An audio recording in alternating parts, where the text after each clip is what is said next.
Bom, esse vídeo fala sobre o surgimento de regimes totalitários, especialmente o nazismo e o fascismo.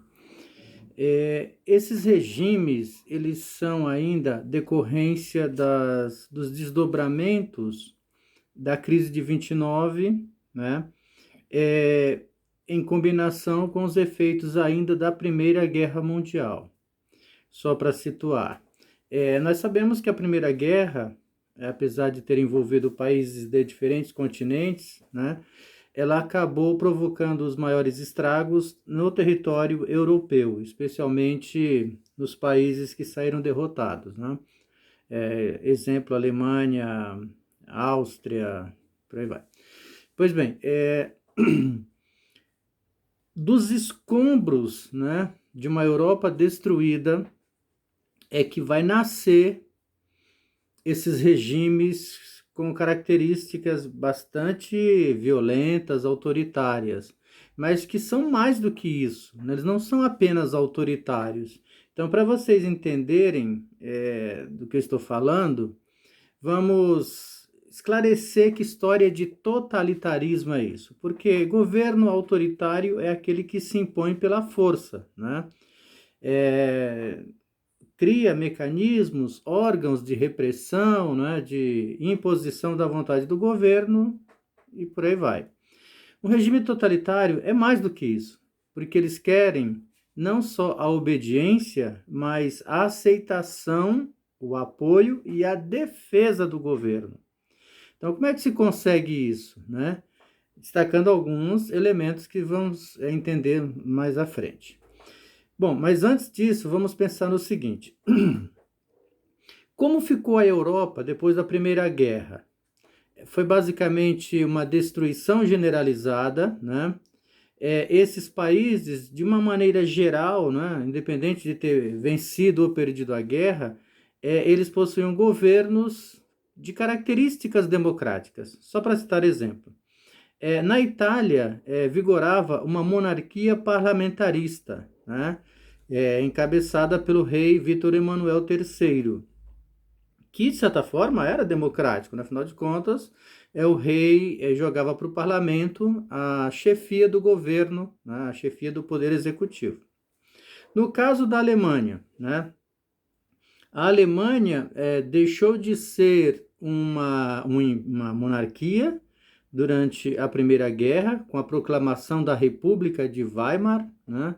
Uma pequena cidade onde foi redigida a Constituição que implantou a República na Alemanha.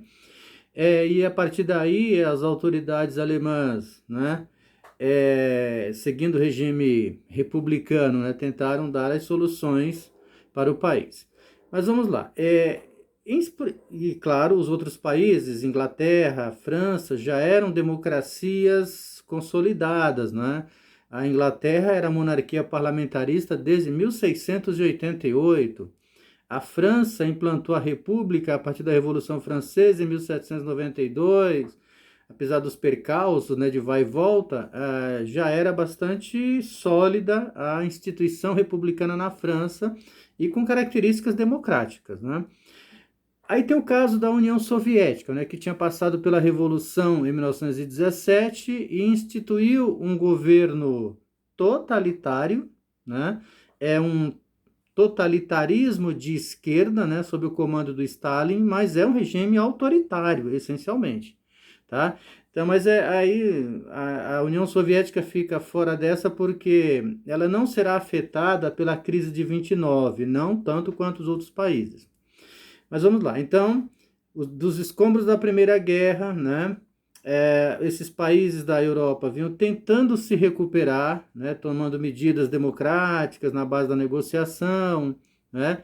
Em 29, todo esse esforço foi jogado por água abaixo, porque a crise de 29, que começou nos Estados Unidos, vai afetar, né, esses países também da Europa, né, especialmente aqueles que dependiam do apoio dos Estados Unidos. Né? E, de certa forma, os países perdedores da Primeira Guerra saíram numa situação miserável, né? Destruídos, endividados e com dificuldades para reconstruir a infraestrutura do país. Pois bem, o que vai acontecer aí? essa necessidade ou a característica desses governos democráticos de apresentarem soluções na base da negociação geraram inquietação nesses países, tanto na classe empresarial, na elite, quanto nos mais pobres. Os empresários, eles achavam que esses governos eram ineficientes, incapazes de apresentar soluções que pudessem tirar o país da crise, né? Do outro lado, os operários também ainda sofrendo uma situação de miséria, de exploração, eles começam a se questionar se o que está acontecendo não seria um esgotamento do sistema capitalista. Então, na verdade, não é a ineficiência apenas do governo, é que o capitalismo já deu o que tinha que dar. Então, era hora de partir, né, de pensar numa outra maneira de se organizar a sociedade, né, numa nova maneira de lidar com a sociedade, né, como produzir, como gerenciar a sociedade. E muitos partiram para o exemplo dado pela Revolução Russa de 1917. Então, nesses países surgiram partidos socialistas, partidos comunistas, né, social-democracias, né, que tentavam apresentar opções ao sistema capitalista, ok? É importante lembrar do seguinte, como foram que os Estados Unidos saíram da crise de 29? Na base da negociação, né? Então, o presidente Roosevelt apresentou um conjunto de medidas, chamado de New Deal, né? Foi negociado, né? Não que isso não tenha provocado conflito, né? Dificuldade, porque mesmo que a gente se refira pouco a isso, né? Nesse período aí de 29 até 36, os Estados Unidos viveram um período conturbado, com greves, manifestações, ações autoritárias do governo contra essas manifestações, coisas do tipo. Mas as medidas econômicas, né, o New Deal, acabou surtindo efeito. Em 1936, os Estados Unidos já produzem mais do que produziu antes da crise de 29. Então, de uma maneira ou de outra, essas medidas do Roosevelt surtiram efeito. No caso da Europa, a coisa está mais complicada, né? Porque esses governos democráticos não apresentam soluções efetivas, os operários se aproximam das ideias socialistas, né? Esses partidos começam a penetrar nas instituições operárias, né? E a convencer muita gente, né, de que esse seria o melhor caminho, e isso aterroriza as elites. Então você tem esse cenário, né?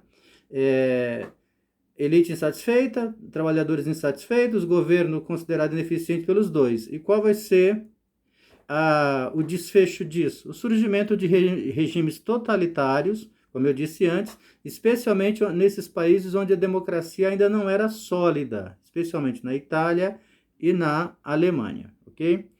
Então vamos começar pela Itália, né? O berço do chamado fascismo, né? E aí agora, voltando lá às explicações do que seria um regime totalitário, né? Ele não é apenas autoritário.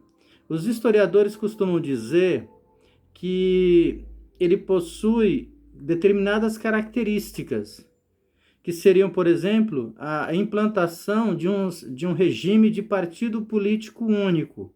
Então, nos países onde prevaleceu esse fascismo, né, à medida em que ele se fortaleceu, uma das primeiras medidas foi eliminar oposição. Então, só existe o partido do líder, né, que decide tudo, né, com a hierarquia rígida, eles querem obediência de todos, né, propõe-se a criação de uma sociedade hierarquizada, né, e assim, a escola vai entrar nesse jogo aí, né? A educação entra, né, na questão aí da construção de uma sociedade fascista, hierarquizada e obediente. Então, a máxima era: um filho obedece o pai obedece o patrão obedece o governo e o governo obedece o líder.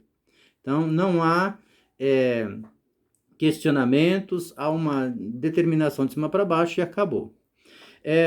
Existência de uma ideologia oficial. Ou seja, o governo estabelece projetos, metas, né?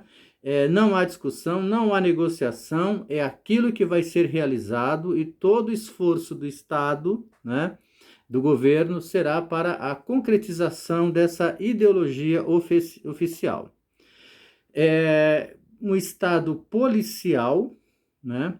Então, esses países, né, onde esses regimes vigoraram, eles trataram de criar organismos de repressão, né, de controle sobre o cidadão. Então aí entra milícias, entra polícia secreta, entra censura, né, prisões, controle das comunicações e, claro, coerção física e psicológica. Então, o Estado ele tem e cria mecanismos para controlar as pessoas, o que elas dizem e o que elas devem pensar. Como é que se consegue isso?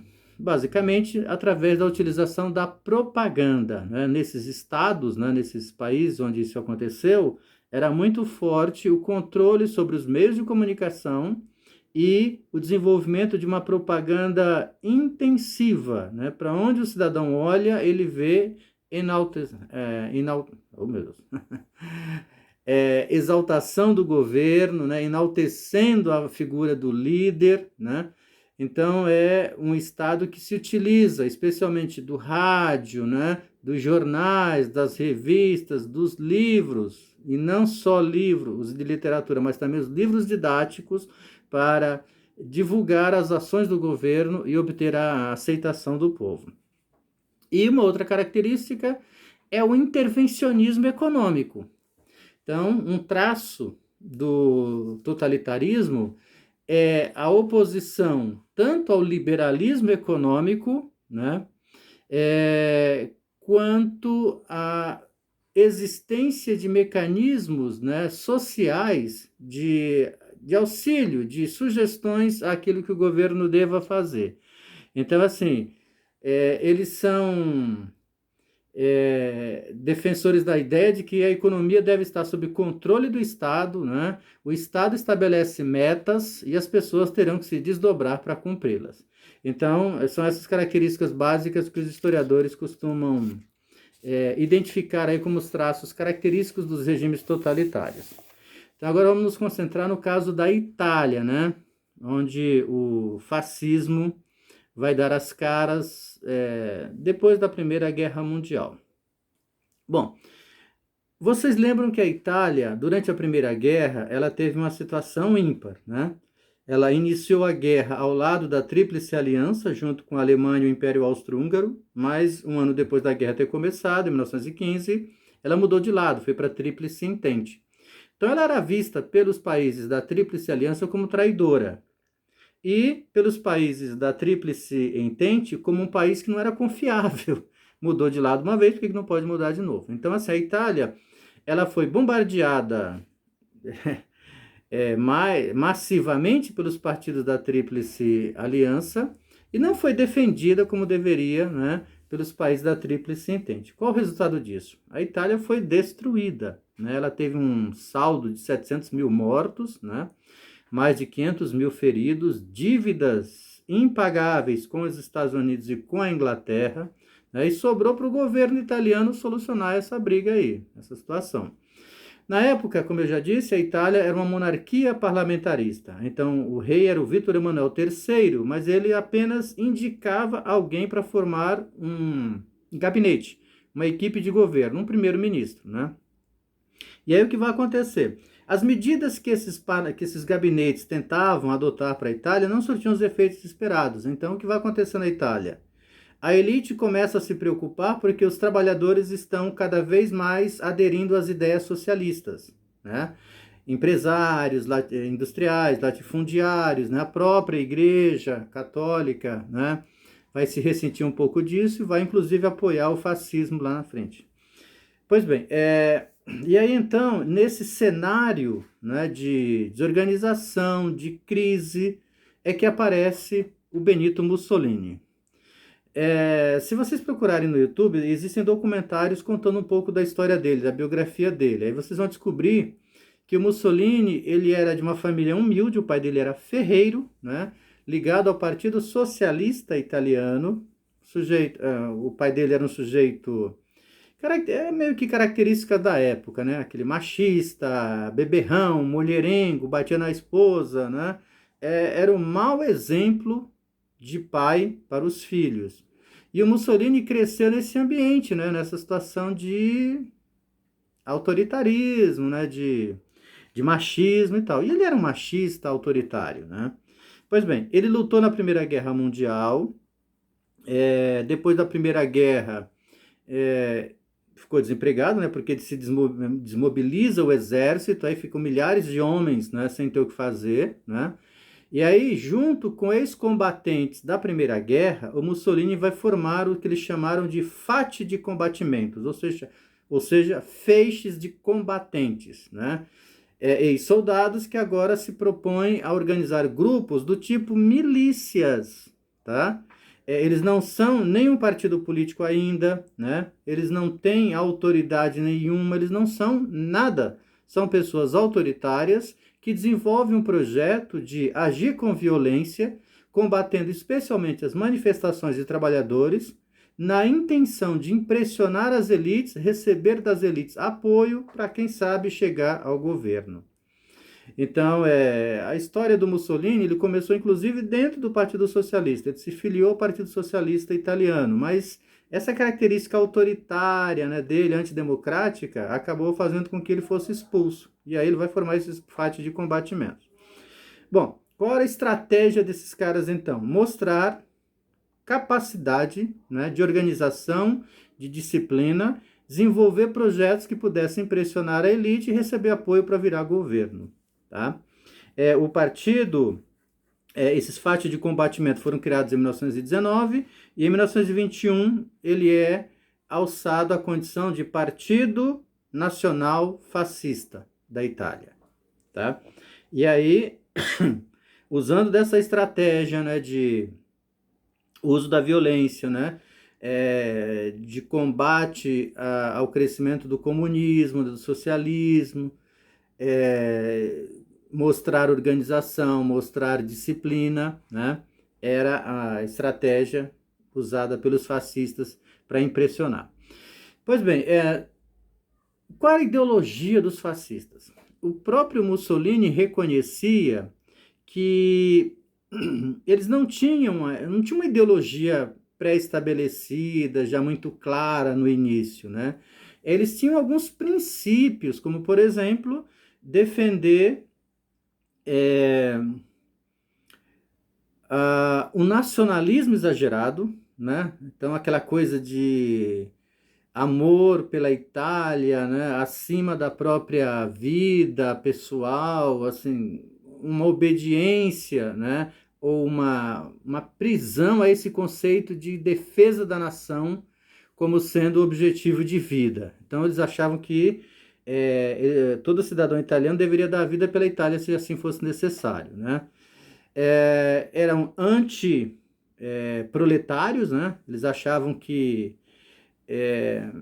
trabalhador tinha que ser um sujeito obediente, seguir as regras estabelecidas pelos empresários e não se manifestar. Então, eles defendiam, então, o combate a todas as formas de organização da classe trabalhadora. E eram anticomunistas. Claro que isso era voltado para impressionar as elites, ok? Então, vamos lá. Esse conjunto aí de características acabaram impressionando uma parcela significativa da sociedade italiana, né? Em 1922, o Mussolini convocou uma grande manifestação de fascistas, né, na cidade de Roma, que é a chamada a Marcha dos 50 mil sobre Roma, né? Fascistas do mundo, da Itália inteira, foram para Roma fazer desfiles, né, todos de camisas pretas, né, bem organizados, né, disciplinados, para impressionar, né, as autoridades da época, né, especialmente os ricos da época. E aí, isso vai surtir efeito, né? Os empresários vão dar um voto de confiança para o Mussolini, né? Pressionam o rei a indicar o Mussolini para ser primeiro-ministro e ele vira primeiro-ministro em 1922, tá? Só que, como eu disse, a Itália era uma monarquia parlamentarista e no sistema parlamentarista o sujeito só vira chefe do poder executivo se ele tiver o apoio da maioria dos deputados, né?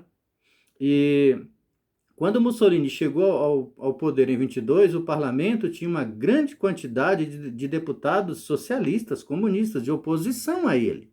Né? Então, ele de 22 a 24, ele teve que governar seguindo mais ou menos as regras, né, que já existiam na Itália. Agora, a partir de 24 e especialmente de 26, 1926, aí ele implanta uma ditadura na Itália, tá? Em 1922, quando ele chegou ao poder, se deparou com esse parlamento, então, contrário, ou com grande parcela dos deputados contrários a ele. Ele vai convencer o rei a convocar novas eleições para a formação de um outro parlamento. E aí essas eleições são marcadas para 24, e em 24 os fascistas fazem de tudo para que só deputados fascistas ou apoiadores do fascismo sejam eleitos. E aí eles sequestram, eles impedem que eleitores de oposição consigam chegar às urnas para votar, fraudam as eleições, fazem de tudo. Teve inclusive a denúncia de um deputado socialista chamado Giacomo Matteotti, né, que fez um discurso assim revoltado no parlamento contra o que aconteceu nas eleições.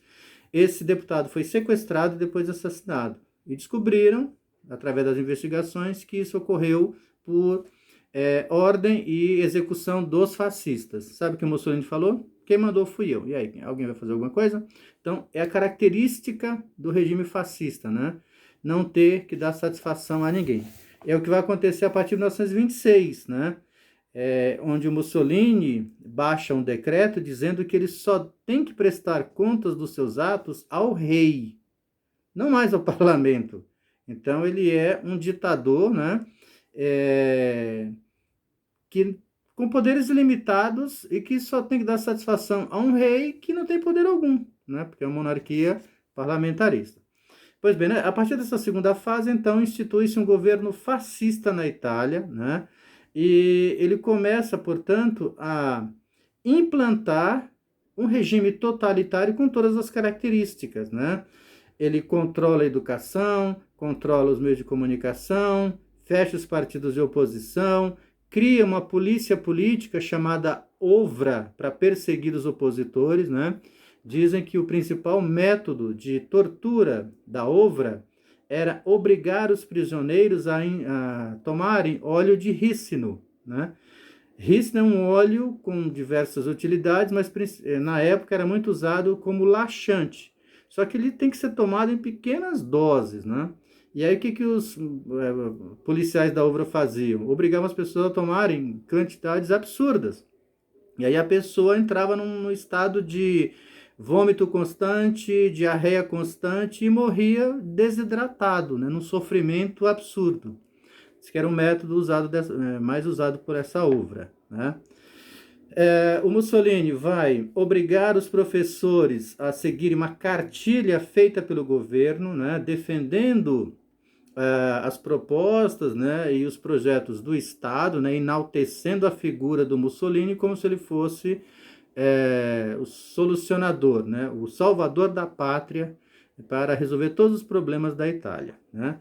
Estamos falando de 26, tá? Em 29, aí tem a crise de 29, a Itália, que estava tentando se recuperar, né, entra de novo numa profunda crise, né? O Mussolini vai enfrentar um período aí de grande insatisfação com ele, e aí ele parte para uma intervenção mais direta na economia, especialmente no setor industrial, para recuperar esse parque industrial. Ele incentiva especialmente a produção de armas. Então, a recuperação econômica industrial da Itália se dá em cima da indústria bélica, tá? Em 29 foi assinado aquele acordo de Latrão, né? Porque existia uma questão que vinha se arrastando na história da Itália, que era a recusa do Estado italiano em dar territórios para a Igreja Católica. Então, o Mussolini resolve isso através desse acordo. Então, aí é criado o Estado do Vaticano, né? O Mussolini aprova uma lei determinando que na Praça de São Pedro, né, lá onde está a Basílica de São Pedro e o Palácio do Vaticano, aquilo vai se tornar um território independente, é um Estado católico, é o Estado da Igreja Católica. E ainda oferece 2 bilhões de libras para o Papa da época, né, para que ele se organize esse Estado. Claro que com essa medida, a Igreja Católica vai considerar o governo do Mussolini não só legítimo, como algo a ser defendido. Ele consegue o apoio da Igreja Católica. Um outro traço aí característico do fascismo é a expansão territorial, né? Só lembrando, em 1915, para convencer a Itália a sair da Tríplice Aliança e ir para a Tríplice Entente, os países da Tríplice Entente prometeram que se a Itália fizesse isso, ela ia receber compensações territoriais lá nos Balcãs, na Península Balcânica, quando a guerra acabasse. Recebeu? Não. Tá? E o Mussolini ficou alimentando essa mágoa em relação aos seus aliados da Primeira Guerra, e aí quando ele se sente fortalecido, quando o exército italiano, né, está mais ou menos organizado, ele invade a Albânia, né, que é um território na Península Balcânica, que ele considera como sendo a compensação que teria sido prometido a ele na Primeira Guerra, ele não teve. Tá? E invadiu a Etiópia em 1935. A Etiópia era o último território da Itália que tinha se mantido independente na época do imperialismo neocolonialista, né? E aí o Mussolini fez um ataque horroroso, terrível, né? A capital do país, Addis Abeba, né? Com aviões, canhões de grande potência, contra uma população de guerreiros que usavam ainda flechas, arcos, né? Esse ataque motivou inclusive o rei, né, da Etiópia a fazer apelos à comunidade internacional para que se opusesse a essa invasão do país pela Itália. A Liga das Nações condenou essa invasão, determinou inclusive sanções econômicas contra a Itália, mas que ninguém obedeceu, e aí a Etiópia passou a ser uma colônia da Itália. Ok? Pois bem, esse é o caso típico, né? Talvez do primeiro modelo fascista estruturado, né? Que a gente conhece. E serviu, inclusive, de inspiração para o Hitler, né? Criar na Alemanha o nazismo. Vai ser o próximo assunto, ok?